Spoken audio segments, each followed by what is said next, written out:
This video is sponsored by Editor's Keys. For a great selection of recording equipment and video editing products, visit editorskeys.com. Hi everyone, this is Dave from Geekanoids and this is my full review of the Sony Cybershot DSC-HX20V. Now this is a brilliant top of the range camera from Sony. It's capable of shooting beautiful photos and I'll be providing a link underneath this video to some of the photos I've taken with it, and full HD video up to 1920 by 1080 50p with some really good crisp audio.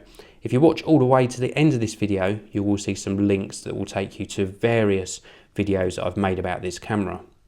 So I'm not going to do a full look at the specifications because I've covered that in other videos, but what I want to cover off is just my likes and dislikes. Now first of all, 20 times optical zoom. That is one of my real likes on this camera.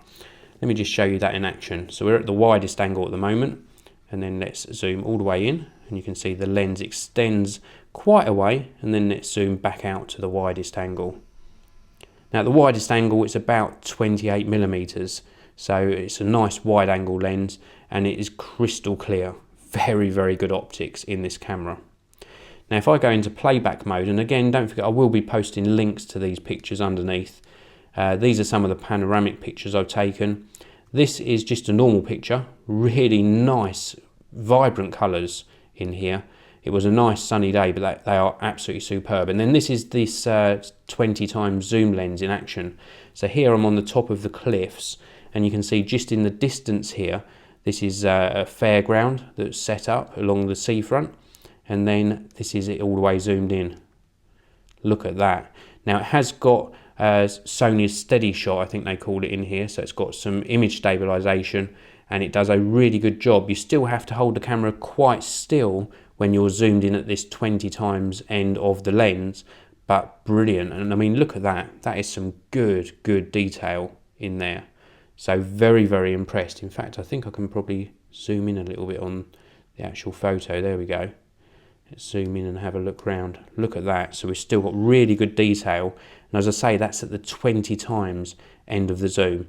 Now don't forget those links underneath this video because you'll be able to see this photo on your own screen and it'll look a lot better than it does on the back of this screen. So what else have we got?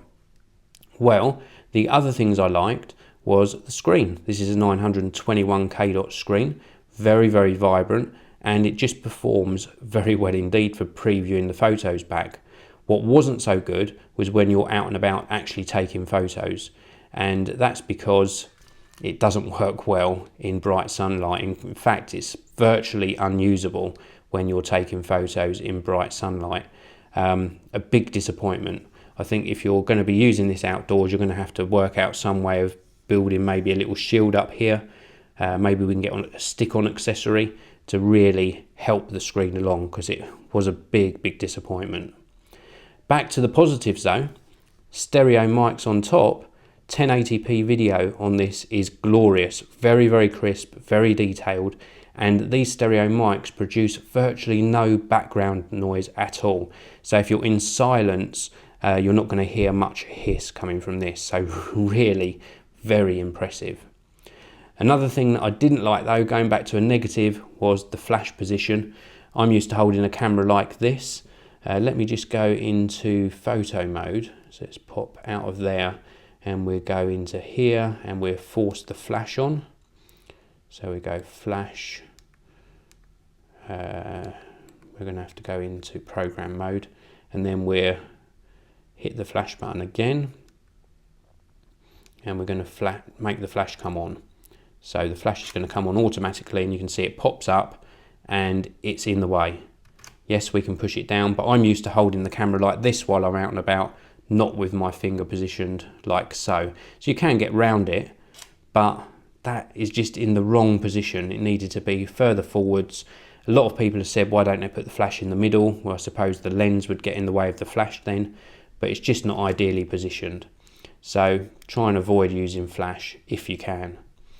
Other things that I didn't like was if we go underneath here, let's just turn the camera off. Battery is not that brilliant. So we've got battery under here with the SD card and it just didn't last that long. It wasn't that impressive. It's a G-type battery rated at 960 milliamp hours, and it just ran out too quick.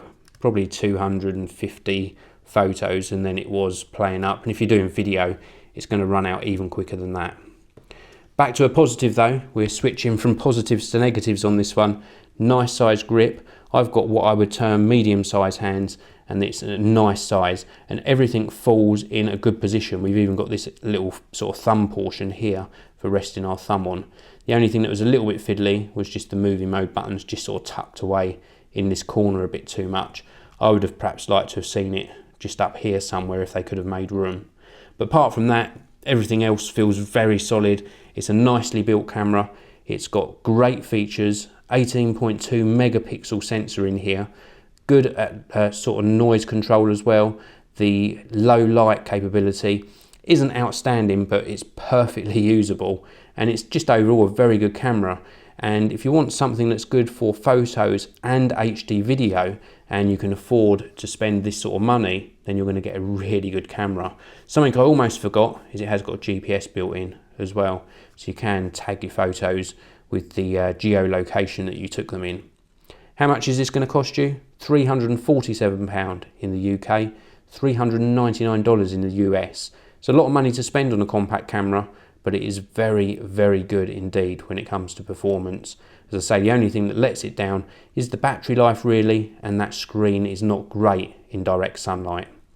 So thanks very much for watching. You will see some links on your screen now, and that'll take you to my other coverage of the Sony Cybershot DSC-HX20V. Please do give this video a thumbs up, and I will see you all in the next one.